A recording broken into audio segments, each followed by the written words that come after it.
Aqui tem uma pergunta do ouvinte que diz assim: o que poderíamos falar sobre profissionais ou profissões que ganham dinheiro com o sofrimento das outras pessoas, e muito dinheiro?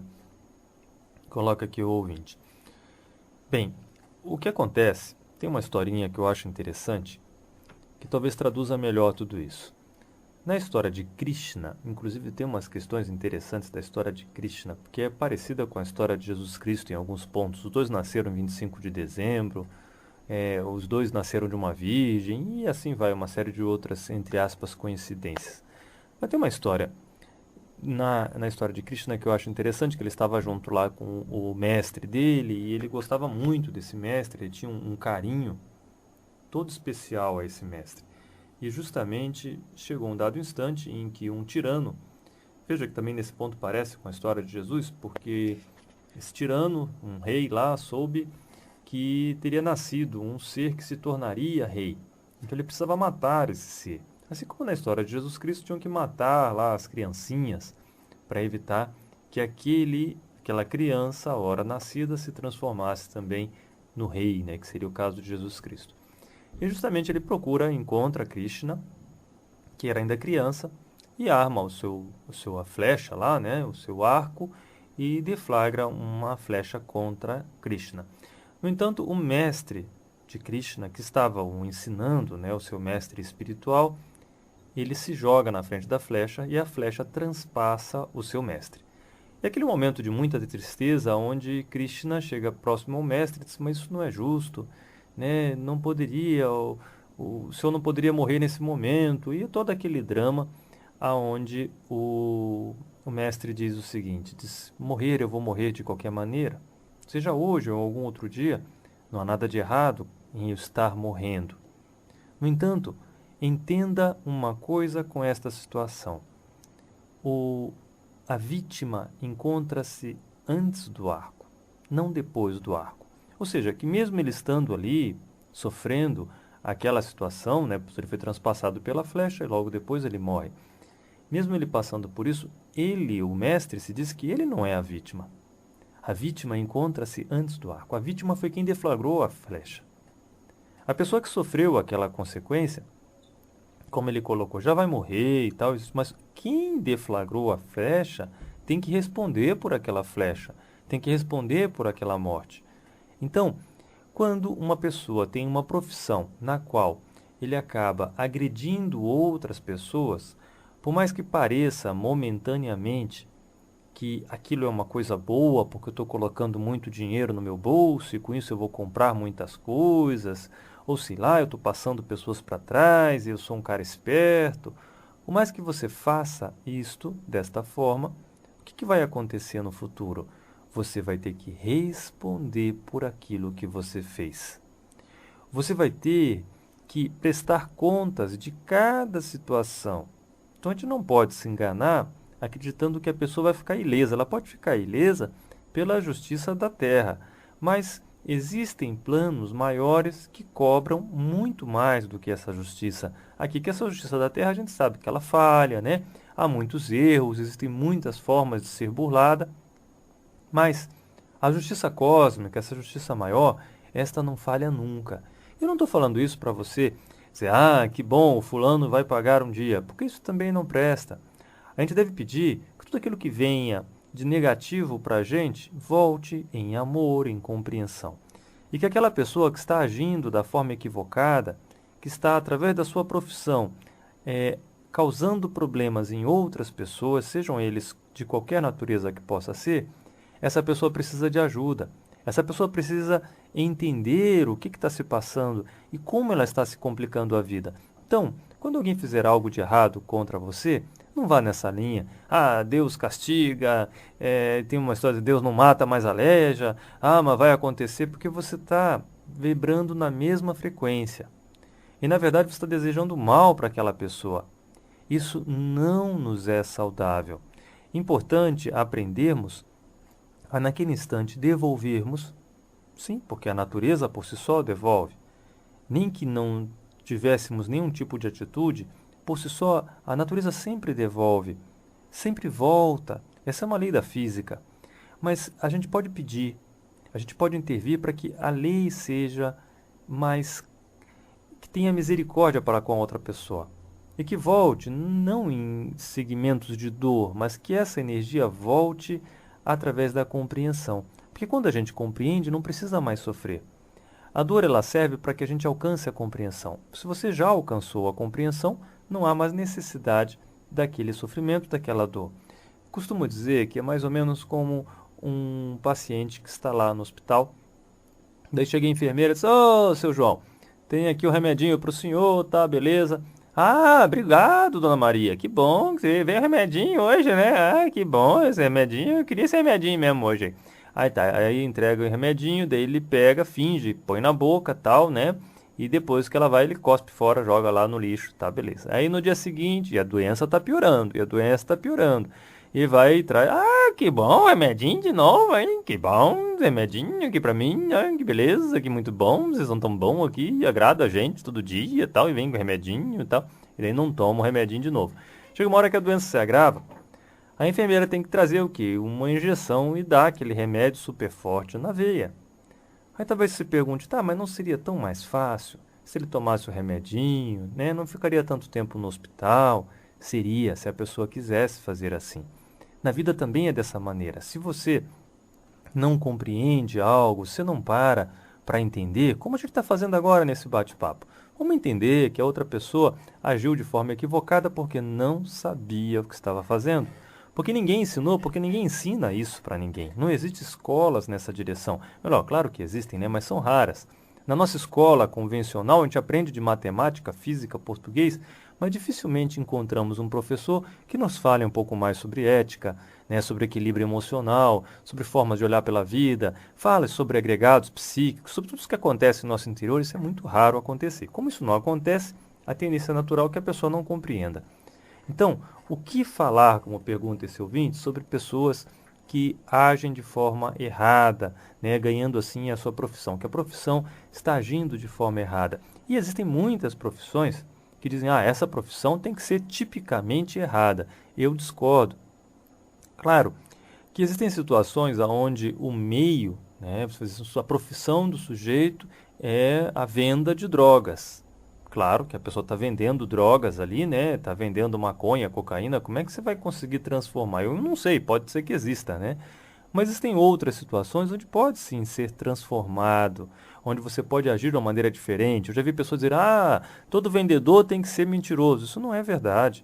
Pelo contrário, quando você trabalha numa venda de forma sincera, de forma direta, e às vezes até perde aquela venda por agir com sinceridade, você vai cativando para a sua clientela pessoas que confiam em você. E a razão do negócio, seja ele qual for, está na confiança. Você jamais fecharia um negócio com alguém que você não confia. E quando você confia, muitas vezes está disposto até a pagar um pouco mais caro, porque você confia, por que não? Mas você está disposto a andar uma quadra a mais, ou sei lá, andar 1 quilômetro, ou sei lá, 100 quilômetros a mais, para você fazer negócio com aquela pessoa que você confia. Então, aquele vendedor, aquele negociante, seja lá o que for, que age de forma sincera, que age de acordo com a verdade, ele acaba cativando para si certos clientes que os outros vendedores que agem de maneira inescrupulosa não conseguem adquirir. Então eu discordo quando muitas pessoas dizem, todo vendedor tem que ser mentiroso. Isso não é verdade.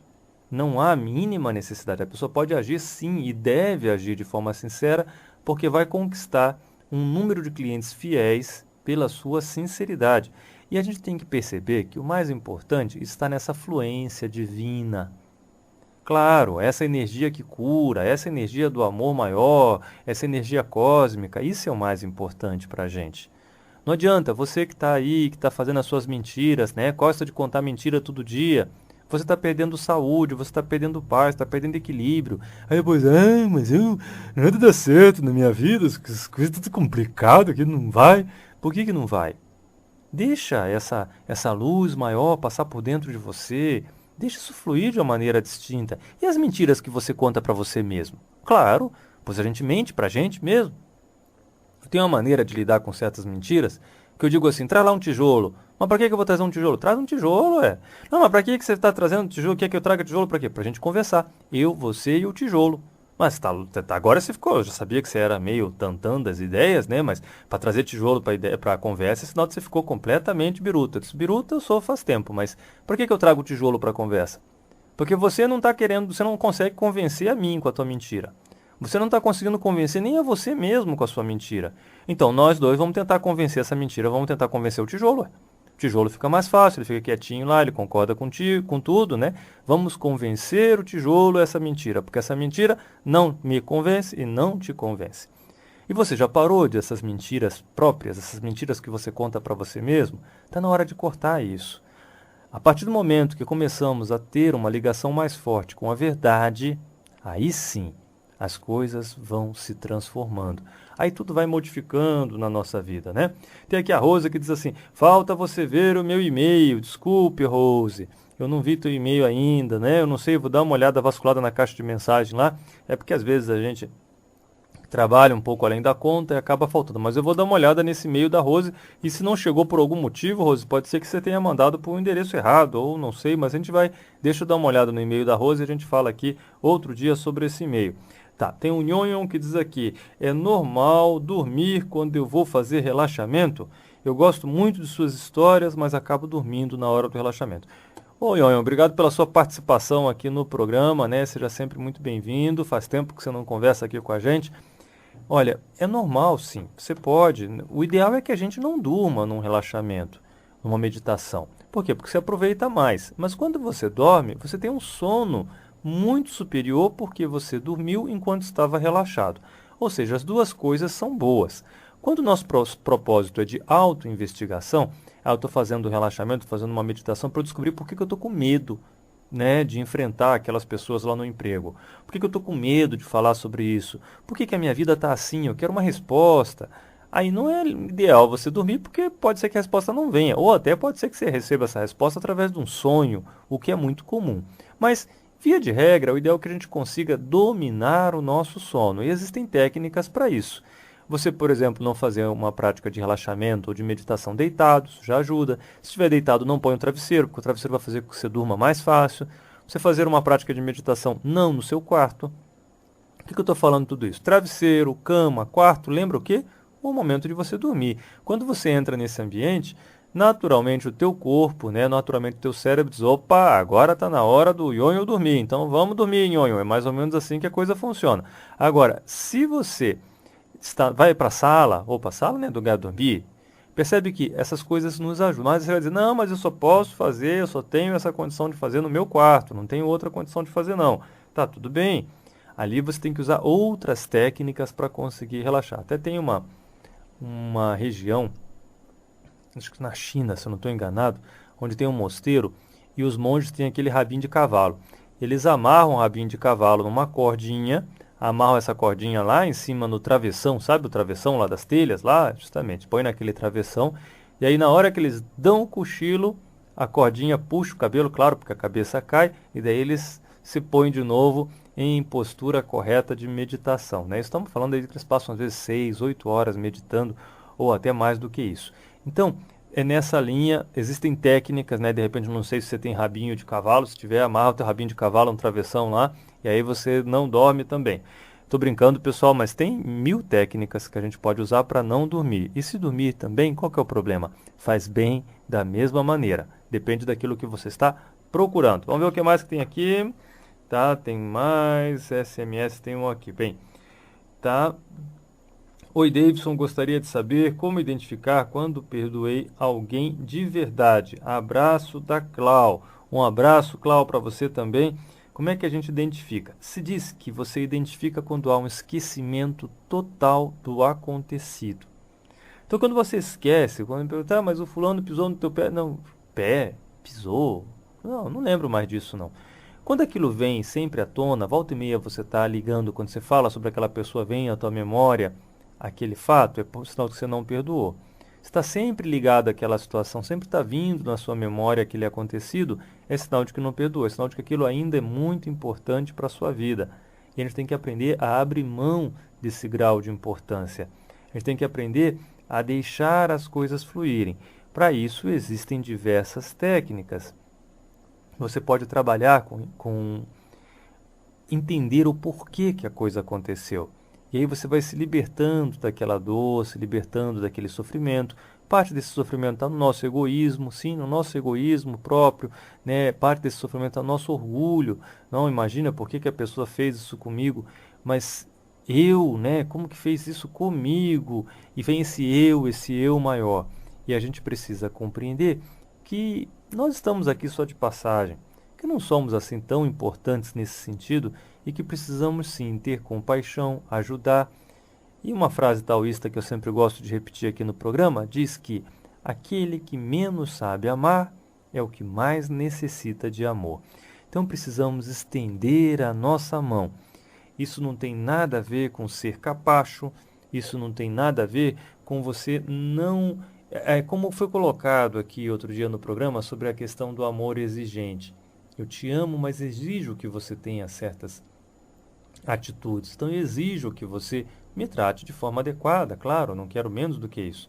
Mas eu gosto de você, eu quero te ver bem, eu quero fazer com que as coisas fluam, mas a gente exige algumas questões básicas em termos de relacionamento, mesmo porque eu me amo também e não vou permitir, né, que a minha pessoa seja destruída, seja ela de forma fisicamente, né, ou seja, uma agressão verbal, ou como quer que possa ser. A gente precisa aprender a trabalhar e a modificar tudo isso e fazer com que as coisas fluam sempre da melhor maneira possível.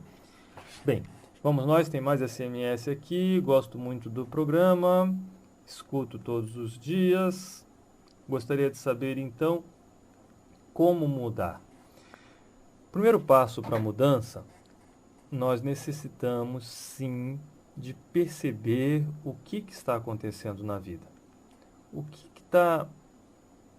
está se passando, né? Por que às vezes a pessoa, mas eu não vou bem financeiramente? Por quê? Será que você não está se auto-sabotando? Será que você, muitas vezes, por algum trauma, algum problema do passado, da infância, às vezes você diz, não, eu não mereço ter esse dinheiro, eu não mereço ter progresso. Às vezes você carrega esse pensamento dentro e precisa mudar isso. Sim, eu mereço ser feliz, eu mereço ter progresso, ter dinheiro. Qual que é o problema? Eu posso ter tudo isso. O problema da questão financeira, que muitas vezes a pessoa acha, não, mas isso não é bom. Claro que existe o exagero, onde a pessoa fica presa. Tudo que é em demasia, tudo que é visto de maneira desequilibrada, vai trazer problemas. Até mesmo a água que você toma, o alimento, né? O alimento é bom. Agora, se você come demais, vai te causar problemas.